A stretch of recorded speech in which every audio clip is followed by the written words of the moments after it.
Good day, everybody. Welcome back to the channel. I am the Inconsequential Runner. Coach Mark joins us. Hello, Coach Mark. Hi, Darcy. Good to see you.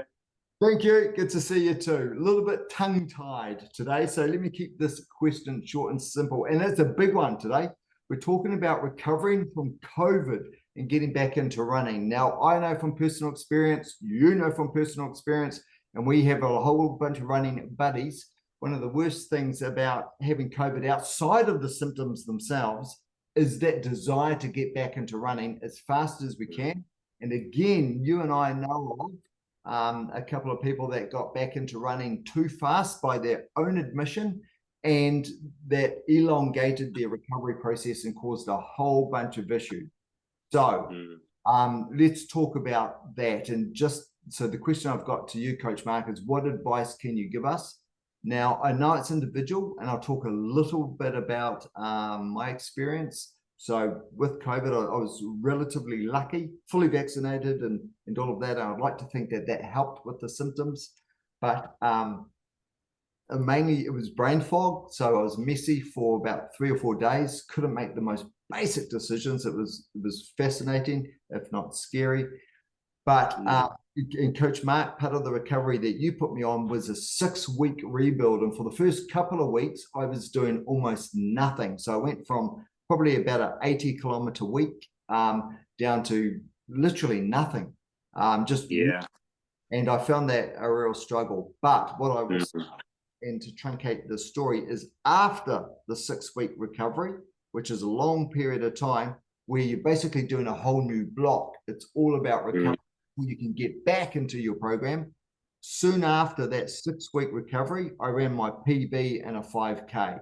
So, you know, recovery doesn't mean you're losing stuff. It means you're doing what's best for your body. But Coach Mark, I know there's so many things we can talk about here in terms of COVID, but I suppose if we keep it slightly high level for those that have got this one question in their mind, I've caught COVID.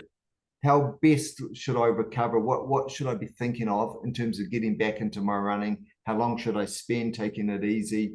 All that sort of thing.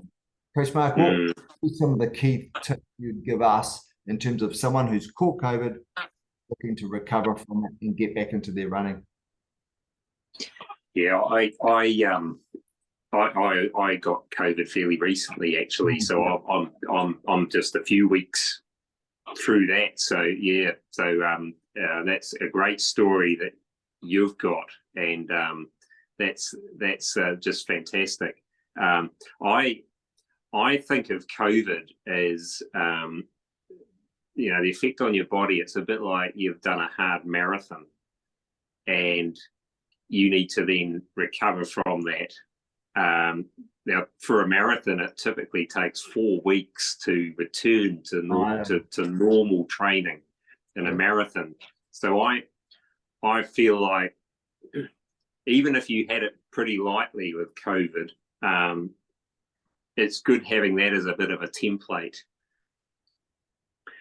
So you might be thinking, oh, I need to get straight back into it. But if you just run a marathon, you can't get straight back into it. You need to maybe look a month ahead. I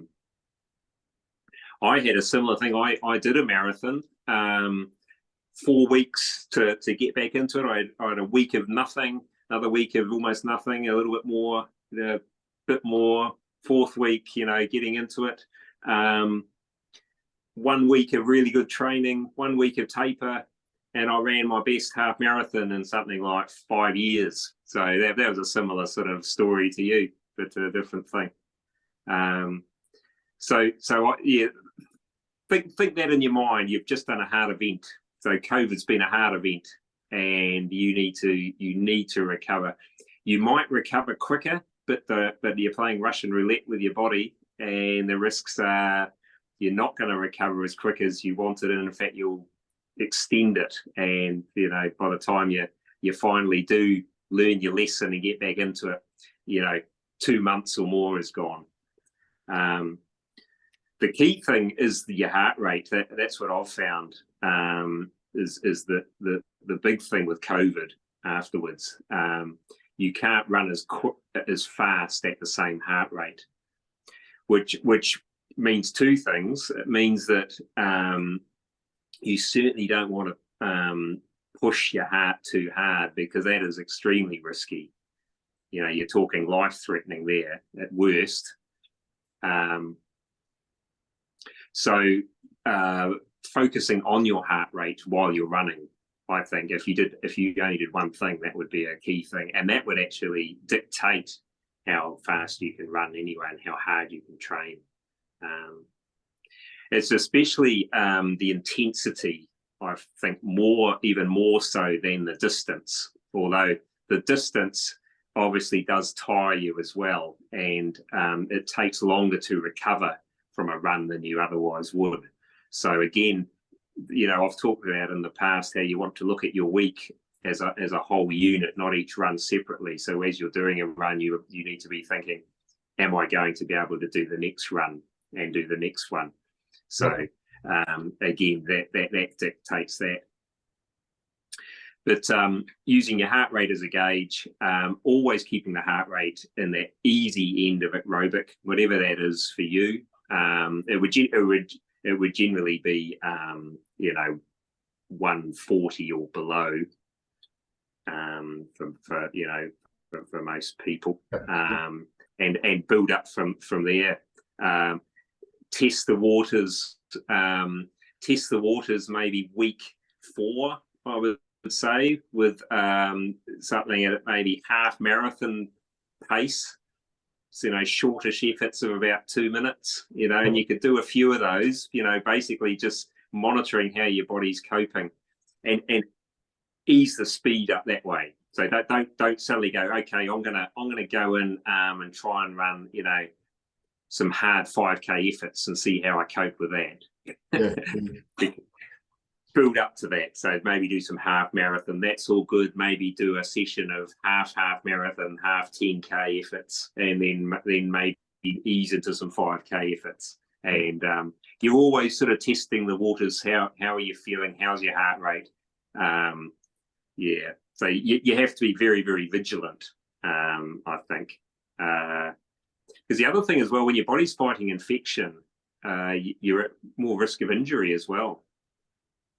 So that's another thing.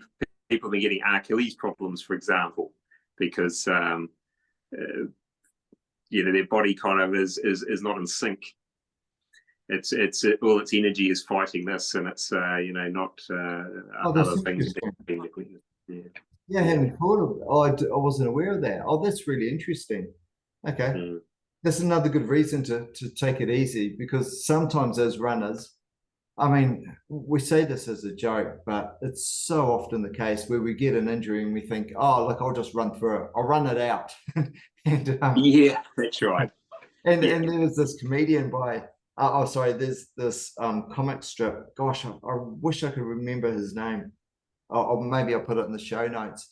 And it was this comic strip of this person talking to their doctor, and the doctor's like, no more running for, like, you know, 8 weeks, whatever, you got a stress fracture. And she goes, what if I have super soft shoes? He goes, nah. And the last shot, you see her in a sports shoe shop going, give me the softest running shoes you've got available. I'm still trying to find a way around. And that's what we do. That's reflective too often of us. So I think that's a really important insight. And as I say, that the propensity to the increased risk of becoming injured, I didn't realize. The heart, I knew the injury thing. Yeah. Okay. Because as well, I think so. Again, exactly the same as after you've done a marathon. Your initial goal is to get over the COVID. Yep. So you need to feel like you're fully over it before you go out for a run. Like you don't want to be like, I still feel like I've got it, but I need to kind of push on with my training, so I'll get out and go for a run. You're not going to achieve anything, and you'll probably go backwards. So, you know, and again, if you use that as your initial goal, first I've got to, however long that takes, and it takes as long as it takes. You know, depending on the person. So you can't move forward until you've got over that, and then map out a plan. So that, again, that stops you running emotionally and gives you a plan of improvement where you can see a goal at the end. And for you is, you know, a 5K where you ran your best ever. Yeah. Had no idea that was coming. So, you know, maybe that recovery was a well-timed recovery, not just from COVID, but, you know, just refreshed the whole body. I took the opportunity to. It shows you as well that if you're in real good shape before COVID, you're not going to lose that. That fitness isn't going to go, you know, disappear. So it didn't for you. You just had a little break. You could almost put it in your mind, go, oh, look at this as a between season break. Yep. And then I'm back into it, and you know, you're as good as gold, good as ever. Yeah, I think your example or your analogy, or maybe there's some other substantive way of talking about it, but saying that, thinking of COVID as the same as running something like a marathon, and then the recovery that comes after it. So paralleling it that way, I think that really resonates. Actually, that's a good way of thinking about it, because it reduces us dismissing COVID, even if we don't have a lot of symptoms, just dismissing it, because it needs to be taken seriously, because the damage it can do to your body, even after you have it. What I found is with the cough I got didn't occur until after I started testing negative. That's when the cough came. I felt like I couldn't get everything into my lungs. So that all came after, you know. They're real interesting. So yeah. What you can do, you know, as you're convalescing, you can still do some useful things which will smooth the path back to training again, back to running, by just doing some exercises on your small muscles, the running related muscles, but they're small muscles, so they don't use a lot of energy.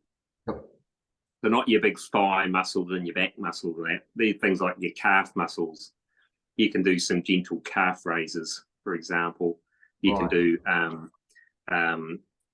adductor, inside leg, you know, lying on your side, raising the leg inside and outside, clam type exercises, little things that are little stabilizing muscles, but they're the sort of ones that you can go to sleep a little bit, you know, especially if you say it's taken you 3 weeks, you know, you haven't done much. You know, it'll smooth the way back to training again. You'll find it, you know, things will be a bit smoother, and you're unlikely to, you know, some people said get a sore Achilles afterwards if you just do keep ticking over with some calf raises every now and again, you know, without forcing anything. So it'll make things, you know, you're feeling like an athlete who's convalescing rather than just a lazy invalid as well.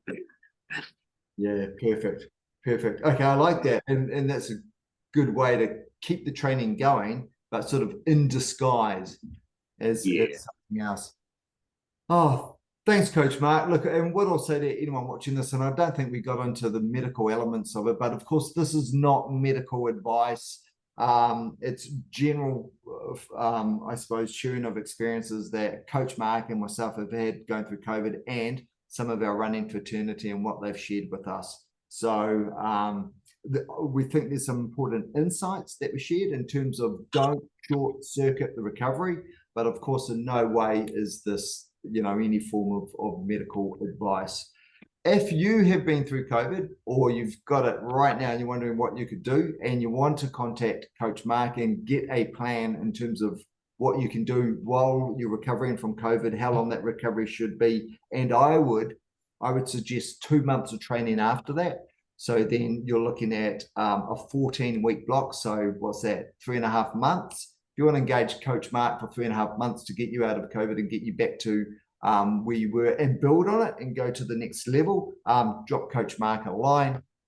It'll be well worth your time. His details are in the show notes, which are just below this video. Click on that drop down box and all the contact details are in there. And it leaves me leaves me with nothing else to do but to thank you, Coach Mark, for again turning up and answering our questions. If you have any questions you want to ask Coach Mark, you know what to do. Throw it in the comments. I pick them up from the videos, and then each comment, each question you put in the comment becomes one more video that we shoot with Coach Mark. Coach Mark, thank you so much for joining us again.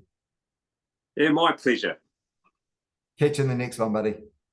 All right.